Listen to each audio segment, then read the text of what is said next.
Au programme de la télévision nationale. Mesdames et messieurs, nous sommes de retour sur ce plateau pour continuer à parler de la 8e édition du championnat d'Afrique des Nations. Oui, le CHAN se vit sur la télévision nationale. On vient de suivre le match entre deux équipes qui étaient très mal placées dans cette poule, Madagascar et Centrafrique. Finalement, les Malgaches ont gagné 2-0. Place maintenant à la deuxième rencontre de cette journée de mercredi. On va partir avec cet autre match qui va tout à l'heure opposer l'équipe de la Mauritanie à la formation du Burkina Faso, toujours au compte du groupe B dominé par la Tanzanie, automatiquement qualifié pour les quarts de finale.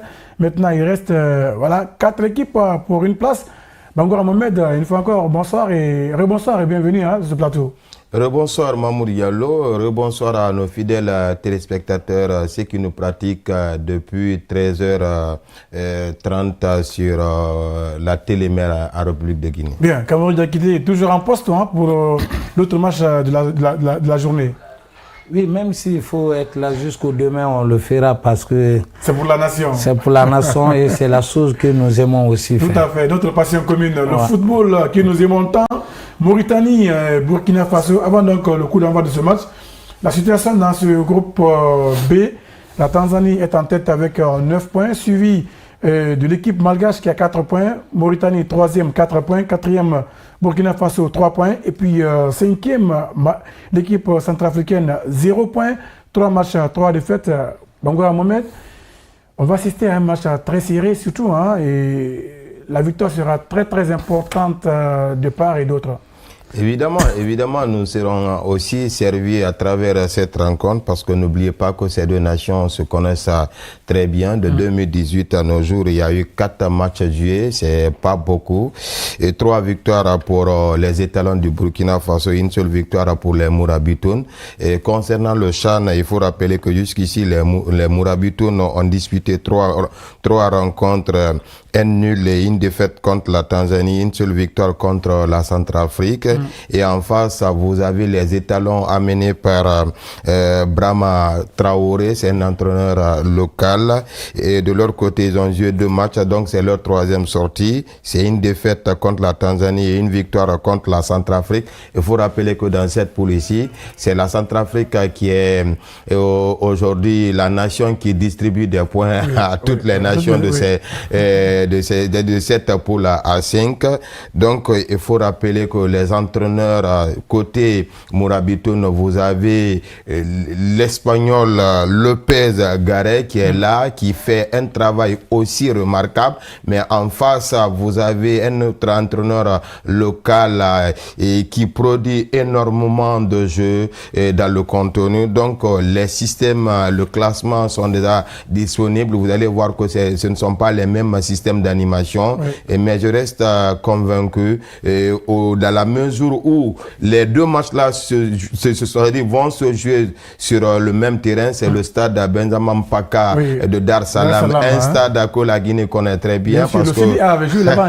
Le CIA avait joué là-bas le dernier match. Le match à polémique. À polémique, je ne vais pas revenir là-dessus.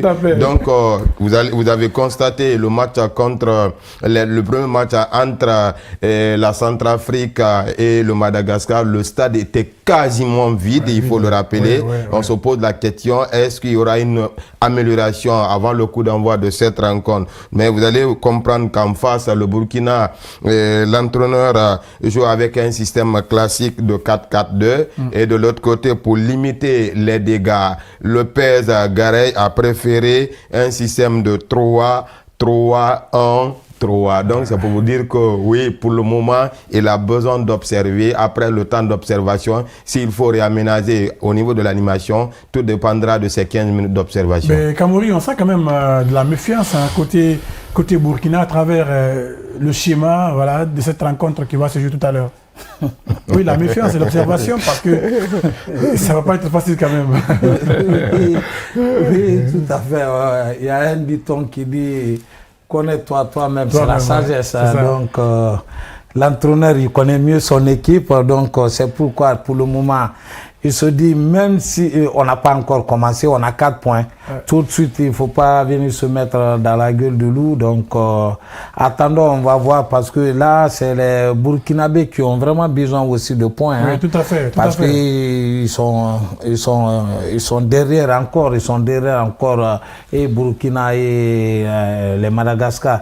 Mais concernant ce match, moi je dirais que les Mourabitoun, comme on les appelle souvent, c'est une équipe, quand vous prenez cette équipe, c'est les mêmes qui jouent aussi en équipe nationale senior. Donc c'est leur avantage. Ils n'ont pas assez de professionnels. Les locaux qui sont en place, c'est eux qui jouent pour l'équipe nationale senior. Et c'est eux qui viennent aussi jouer pour l'équipe nationale locale. Vous allez voir la différence là, quoi. C'est des joueurs, la plupart de ces joueurs ont joué plus que 2 CAN d'affilée, si je ne me trompe pas. Et la différence, ça va être à ce niveau, parce qu'ils ont fait beaucoup de ces matchs pareils. Et quand on fait ces matchs pareils-là, on sait ce que nous devons faire, on doit avoir la maîtrise en soi d'abord. Il y a la maîtrise en soi d'abord. Après, on va prendre les matchs bout en bout. Même s'ils parviennent à marquer vers la fin du match, là, ils auront 7 points tout de suite. Oui. Ils vont beaucoup respirer. Mais pour le moment, moi, je suis d'accord avec l'entraîneur comme ça. C'est au Burkinabé de faire le match. Oui. Et en faisant le match aussi, ils vont se découvrir derrière. Et j'ai vu deux flèches pour les Mourabitoun, donc qui vont à 100 à l'heure. Hein. Donc dès qu'il y a faille derrière, ceux-là, ils peuvent faire gaffe derrière. Mais au vu donc, du classement, hein, vu que la Mauritanie joue son dernier match de cette poule, la Mauritanie n'a que 4 points. Et voilà, je pense que c'est un match déterminant pour la qualification. Hein. Si la Mauritanie gagne, la Mauritanie va se qualifier pour les quarts de finale. Et si la Mauritanie perd, ça va donner maintenant un duel entre maintenant le Burkina et Madagascar qui vont jouer les matchs lors de la dernière journée. Et moi, je dirais que déjà, cette rencontre, si elle doit basculer, et ça doit être forcément côté étalon, parce que n'oubliez pas que les étalons jouent leur troisième match. Un avantage de plus. Un avantage de plus. Oui. Et tandis que la Mauritanie joue son dernier Vatou. Oui. Alors, et la victoire doit être forcément impérative côté Mourabitoun, parce qu'ils ont déjà 4 points en cas de succès. Ils vont totaliser au classement général 7 points. En attendant les deux dernières rencontres, c'est-à-dire la dernière rencontre de Burkina, et le Burkina a 3 points qui est jusque-là 4e, si je ne me trompe, ici au niveau du classement. Oui. Ils ont 3 points. En cas de succès, ils vont remonter à 6 points. En attendant leur dernière journée contre Madagascar, une finale, ça va être non. Ouais. À partir du moment où la configuration de la poule est comme ça, c'est que tous les matchs ici constituent des finales pour ces nations. Exactement. Et surtout, nous allons assister à un match déterminant où nous serons vraiment éblouis par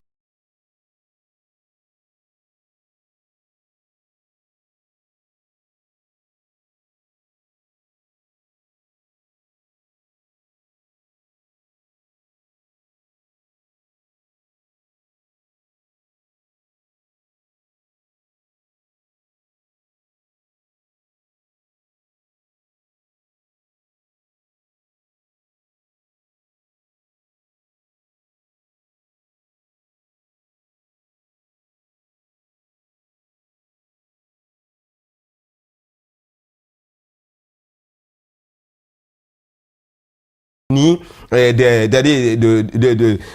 cette formation le club du président, de l'actuel président de la fédération de la Mauritanie. Oui. Oui, donc Nouadhibou, le FC Nouadhibou, il y a 5 titulaires c'est-à-dire dans ce 11 de départ qui sont tous du FC Nouadhibou. Donc c'est une forte colonie. Au total, on peut avoir 6 à 7 représentants du FC Nouadhibou au sein de cette formation des Mourabitoun. En face, vous avez des étalons qui ont quand même donné goût à un beau jeu, surtout à un jeu collectif impressionnant. Mais le football a dépassé ce ce stade ici. Donc, moi, je m'attends à une opposition de style. Il y aura forcément un temps d'observation ici parce que les deux systèmes d'animation, ce ne sont pas les mêmes systèmes d'animation. Et déjà, à côté Mourabitoun, on sent déjà une méfiance totale parce que quand vous jouez avec un système de 3-3-1-3, déjà, au niveau de l'animation, vous avez 3 attaquants. Au milieu du terrain, vous avez juste un seul relayeur qui est là pour appuyer ses attaquants. Mais devant la défense, on met un mur ici, les permettant de se projeter. Donc, c'est une façon de dire qu'après le temps d'observation, on peut tout changer. Mais je m'attends quand même à un match plaisant où il y aura beaucoup de spectacles. Mais tactiquement, Kamouri, vous voyez quelle équipe prendre de l'ascendance dans cette rencontre? Je vois cette équipe mauritanienne prendre de l'ascendance sur les Burkinabés parce que vous n'êtes pas sans savoir que moi j'ai été en Mauritanie. Je suis parti les voir, je suis parti voir l'installation. Ils ont de merveilleuses installations. En moins de 10 ans, ils se sont organisés. Le président qui est là, vraiment, il a vraiment rehaussé son niveau du football en Mauritanie. C'est pourquoi même si quand vous regardez à la CAN, quand ils viennent, ils ne sont plus complexés. Sinon, Mauritanie, avant, c'était pas ça. Mais maintenant, ils sont plus complexés. Ils viennent jouer. Il y a des matchs aussi qui gagnent. Donc, je crois, l'entraîneur Leblanc qui est là, il a eu tout le temps pour travailler parce que c'est les joueurs qui sont avec lui en Mauritanie là-bas. Moi, je vois mieux les Mourabitoun prendre de l'ascendance aujourd'hui sur les Burkinabés. Je n'en rêve rien aux Burkinabés. Bon, les Mourabitoun, ils savent que c'est leur dernier match aujourd'hui dans la poule. Ils gagnent aujourd'hui. Quand ils battent tout de suite, ils vont battre Burkina. Même si Burkina arrive à battre l'Afrique, Madagascar, ils auront 6 points. Seulement, il ne faut pas que Madagascar arrive à battre aussi Burkina. Je ne pense pas si Burkina aussi va accepter qu'il perd 2 fois. Donc aujourd'hui, ce match-là est plus important pour les Mourabitoun que pour les Burkinabés. Et je les vois aussi faire comme ce que les autres ont fait tout de suite, au fur et à mesure que le match va aller, au fur et à mesure. Je sais qu'ils vont insister et ils vont marquer ce but-là. Mais c'est une équipe quand même de la Mauritanie qui en termes de finition a du mal quand même dans les matchs qu'on a regardé à marquer. Parce qu'on a vu même le match qu'ils ont joué contre la Tanzanie, c'était très compliqué pour eux.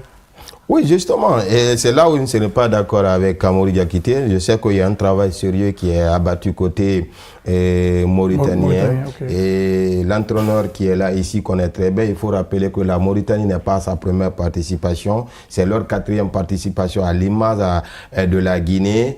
Mais là, le déclic va se jouer au niveau de la finition. Il a rappelé.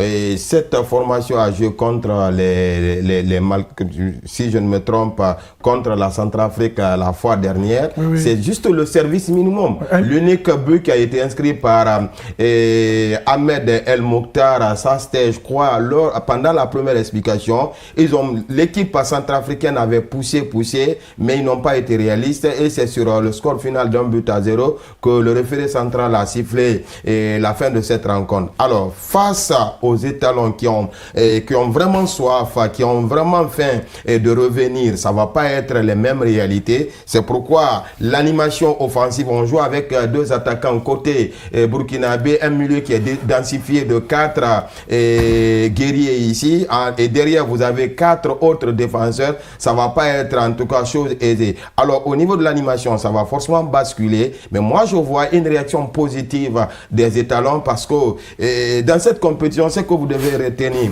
Chaque 3 jours, vous avez droit quand même à un match.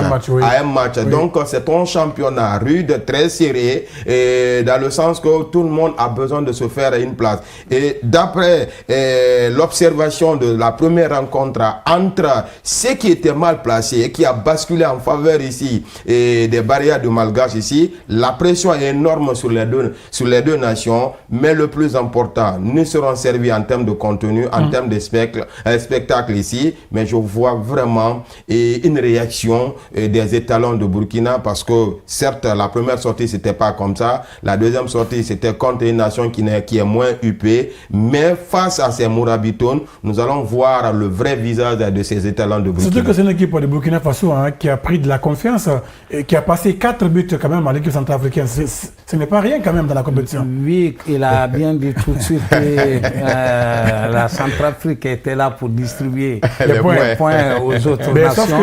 Sauf que l'équipe du Modène n'a marqué qu'un seul but contre la Centrafrique. Mourma, aujourd'hui, bon, moi je suis vraiment du côté de Mauritanie. De la Mauritanie, d'accord. De la Mauritanie. Je sais qu'ils aient ce but-là aujourd'hui aussi qui va les faire qualifier. D'accord. Mais comme vous l'avez dit, là, les Burkinabés, ils ont 2 attaquants devant. Tandis que les Mauritaniens, ils ont mis 3 attaquants. Oui. Ça veut dire quoi? C'est les Mauritaniens qui veulent avoir tout de suite du but, ou bien c'est les Burkinabés qui veulent avoir. C'est le système 4-4-2. Si vous mettez 2 et que moi je mette 3 en attaque, ça veut dire c'est moi qui fais le va-tout. Oui, mais ça, c'est le système sur le papier. Après le temps d'observation, il y a forcément la réaction de part et d'autre. Donc, on peut réajuster cette animation dans la rencontre. Mais parce que, généralement, quand vous jouez contre des équipes juges ici, Brahma Traoré, il sait qu'il n'a plus droit à l'erreur. Il n'a fait que 2 sorties. Et certes, une défaite contre une victoire. C'est son 3e match. Et derrière, il a un match aussi qui constitue une finale pour lui. Il a besoin de se relancer. Certes, il a mis 2 attaquants pour le moment. Mais n'oubliez pas, au niveau du cœur de jeu, vous avez 3, et côté mauritanien, vous avez 3 sentinelles qui sont constituées pour un seul meneur de jeu qui va assurer ici l'animation. Maintenant, en cas de fracas dans le jeu, cette animation peut complètement basculer. C'est pourquoi je dis que nous allons d'abord observer les 15 minutes. Après les 15 minutes, les sélectionneurs Guerra ou bien Brahma Traoré vont essayer de repositionner les guerriers, parce que le plus important, et moi je dis que je m'attends à un match très très fermé pour ne pas pronostiquer dès maintenant, mais je crains assez que ce soit un match nul entre ces 2 formations. Moudma, si nous prenons tout de suite le classement des Mourabitoun, ils ont mis 3 personnes, ils ont mis 3 derrière le seul milieu de terrain qui va être le régulateur du jeu, mais il y a 3 pourvoyeurs qui vont bien travailler ici en bloc d'équipe, et plus le meneur de jeu qui est devant, accompagnant les 3 attaquants. Ça veut dire l'assaut serait plus du côté des Burkinabés que parce que vous n'êtes pas sans savoir que c'est les 2 attaquants, c'est 4-4-2. Donc si les 2 aujourd'hui ne viennent pas aider les 2 autres milieux de terrain, il y aura l'ascendant forcé des Mourabitoun au milieu de terrain. Et en attaque aussi, ils vont avoir, là, on verra tout de suite le match. Moi, je pense que la bataille du milieu de terrain, ça va être la clé de ce match. Et vous pensez que l'équipe de la Mauritanie va gagner cette bataille du milieu de terrain-là? J'ai foi, je les ai vus 2 fois. Je sais que même s'ils ont perdu des matchs, mais le milieu de terrain m'a vraiment convaincu. Ils ont 2 flèches aussi qui vont pas rater aujourd'hui leur cible. Oui, allez-y. Bon, je respecte son opinion, mais ce que je vais dire par rapport à ce classement, nous allons d'abord observer les 45 premières minutes, parce que certes, il y a l'habitude. Tout à l'heure, il a parlé de l'ossature de l'équipe A des Mourabitoun. En face, vous avez des étalons du point de vue championnat. Ce ne sont pas les mêmes championnats, mais là où nous sommes, on a atteint un stade de la compétition où aucune nation n'a droit à l'erreur. Surtout avant le ce coup d'envoi-là, c'est que c'était le 2e contre le 3e. Mais après le succès du Madagascar, le classement a complètement basculé en faveur de ces barrières. Alors, c'est les 2 entraîneurs qui sont avertis. Ils savent réellement quels sont les éléments nécessaires. Parce que quand vous avez un meneur qui est là, accompagné par 3 sentinelles, et que vous avez 4, parce que c'est à peu près, de part et d'autre ici, on a 4 milieux de terrain. Certes, c'est la disposition qui pose problème parce que c'est 4-4-2 et vous avez 3-3-1-3. Donc, ça veut dire que vous avez à peu près comment dire, les mêmes 4 milieux de terrain. Ouais, mais sauf que dans la récupération, il y a un qui doit être sacrifié. C'est pourquoi il y a le seul milieu de terrain qui est. Maintenant, ça va dépendre de la grinta, surtout la détermination, l'engagement de ces deux milieux de terrain parce que la clé de cette rencontre, pendant les premières explications, ça va être forcément la bataille du milieu. Et les entraîneurs, ils sont avertis. Et c'est lui qui va remporter la bataille du milieu et remportera la victoire. Et il va automatiquement se repositionner au niveau du classement. Surtout, et je serai d'accord avec mon frère Kamori, c'est que la Mauritanie n'a plus droit à l'erreur parce que c'est son dernier match. Ouais, surtout, la Mauritanie est très consciente, en cas de victoire, c'est la qualification pour les quarts de finale, automatique, avec 7 points. Automatique. Voilà, ça va être... Maintenant, les Burkinabés gagnent contre Malgache, ils auront 6 points. Ouais, 6 points, oui. Et peut-être où le problème va se poser, ça sera au niveau des Malgaches. Quand eux, ils vont gagner, ils auront 7 points. Auront 7 points. Maintenant, on va prendre les calculettes et puis on va calculer tout ce qu'il y a à calculer. Mais pour le moment, on n'est pas arrivé là-bas. Mauritanie sait aujourd'hui que ce match est déterminant. Et c'est des jeunes, c'est des jeunes aussi, hein. C'est des jeunes aussi qui jouent dans cette équipe. On va voir, en tout cas, c'est le match de tout à l'heure. Hein, c'est l'équipe de la Mauritanie qui sera opposée à celle du Burkina Faso dans un stade quasiment vide. Hein. Voilà, ces pays organisateurs ont l'impression que quand ce n'est pas leur équipe qui joue, ça ne fait pas du plein dans les stades quand même. C'est un peu décevant, Bango. Mais je ne vous apprends rien parce que vous avez eu la chance de couvrir beaucoup de compétitions sur le plan africain. Généralement, c'est quand le pays hôte qui joue, le stade est archi comme. Mais quand c'est des autres nations, c'est pas comme ça. Mais c'est le combat que la CAF doit forcément essayer de mener, surtout en réduisant le prix des différents billets. D'accord. Kamori, vous aurez votre mot à dire à la mi-temps dans cette rencontre qui va se jouer tout à l'heure entre la Mauritanie et puis le Burkina Faso. On va partir du côté de Benjamin Paka de la Tanzanie pour suivre la première période de ce match entre la Mauritanie et le Burkina Faso. En attendant, on va partir avec l'exécution des hymnes nationaux et puis on va sur le match.